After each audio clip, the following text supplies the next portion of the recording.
All right, guys, so tonight we're gonna talk a little bit about how you get into drifting. So obviously you're gonna want to start by picking up like just a rear wheel drive beater. Perfect example. He's gonna tell you what he's got done to it as just a starter drift car. Honestly, I picked it up $900, cash in hand. I found it on eBay. It was an eBay listing for $500. I figured, what the fuck? I mean, it's a Beamer. I've always been a Beamer guy, but I went out, picked it up. It's almost 40 years old, and I'm still drifting with it. It's drifting all right.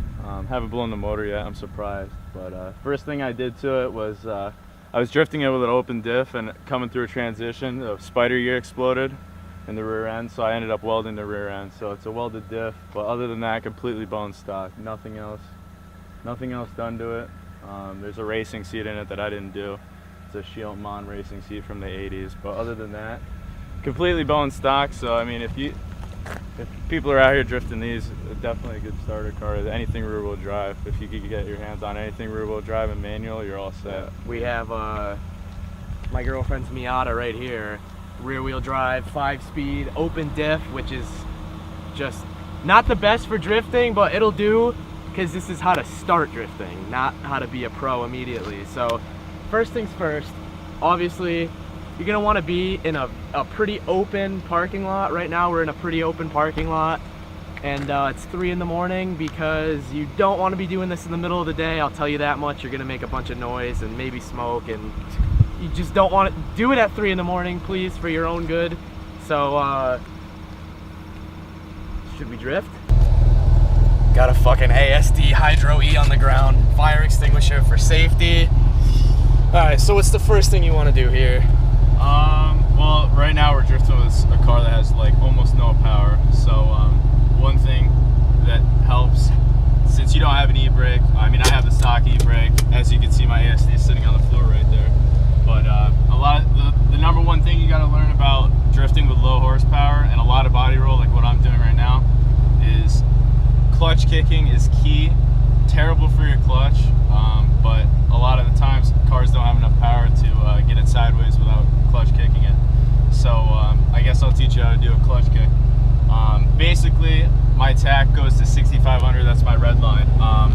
And personally, I know from experience drifting it that the power doesn't even come on until like 5K. So it's really like sluggish underneath that, like 3 to 4K. It's completely sluggish and almost useless. So a lot of the times I'm trying to keep the RPMs up.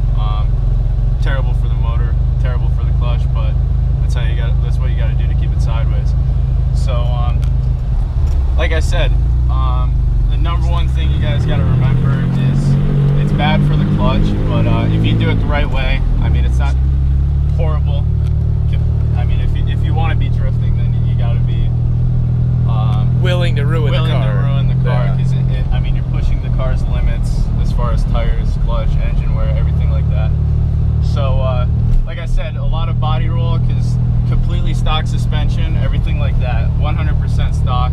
So with a 70s car, it's a 1977, it's only got a 6-cylinder 3-liter, so a lot of body roll, not a lot of power. So like I said, you guys want to rev it up to about 6K and then dump the clutch as soon as possible, but make sure you're ready to get it sideways after that. So with the rain, I mean, it rained probably what, 2 hours ago? Yeah, it's a little wet, but it's drying. So yeah, it's drying. I mean, there's no big, huge wet puddles or anything like that, so I guess I'll get it started right here. So right here,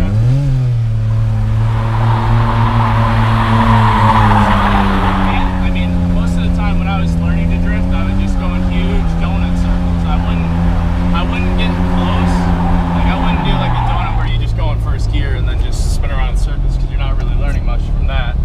But I learned a lot more from transitions, going from, you know, right-hand drift to a left-hand drift. So like that's how I would learn the limits to my car, where if you just go around in circles, what are you doing for yourself? You're teaching yourself nothing and just wasting your tires.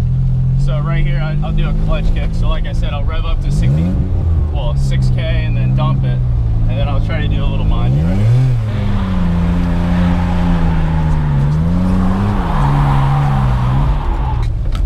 And now, what I did wrong there was I didn't anticipate like over or counter steering quick enough. So that's why I ended up spinning out. So I guess that's something you learn along the line of when you need to counter steer, depending on your car and depending on when you're drifting and it's wet out. A lot of the times it's easier to learn when it's wet out, but a lot of the times it sometimes screws you up because you end up understeering. So it's a little bit different. But so I'm in second gear. And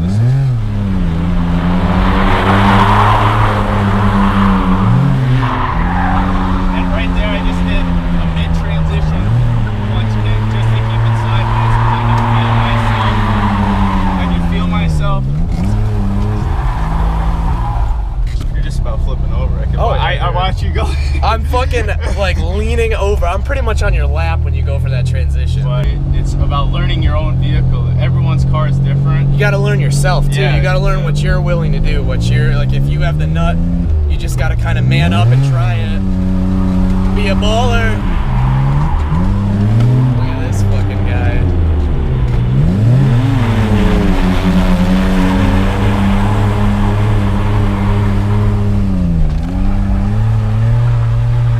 Woo! Throwing the bitch, dude. Woohoo! Oh my goodness gracious. Woo!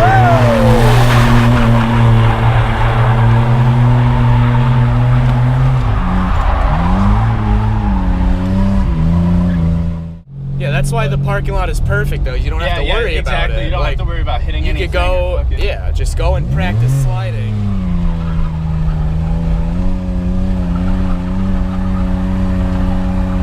Now, right now, I need a clutch kick. I was bobbing real low with RPM range. Like I said, with my car, she's nothing with low RPM. She's really bad, no horsepower whatsoever. She likes being up high. But I don't know, man. What else am I missing? I mean, I think that's it for a beginner lesson. Yeah, clutch kicking is key. I mean, like I said, you just got to keep it in the power band. Learning when to clutch kick. Yeah. Learning when to clutch kick, keeping the engine in.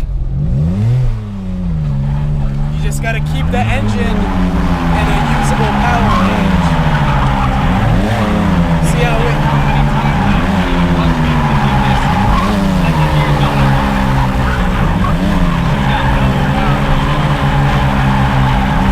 Fucking hold this sideways as shit, though.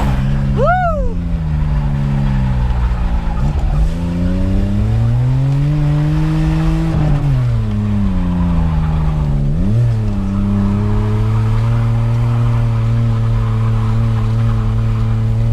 It's all about learning the car's limits, steering angle.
Exactly what we did not want to do is what just happened. Dude, look at this crusty old jack. This jack's from 1977. She works though. Alright guys, so pretty much in conclusion, if you want to get into drifting, there's how to do it. Just A, buy yourself a beater. 2, be ready to break it. As you can clearly see, like, this is not for the faint of heart. You're gonna ruin your car from drifting. Flat out, there's no way around it. Best drift cars in the world, they still break.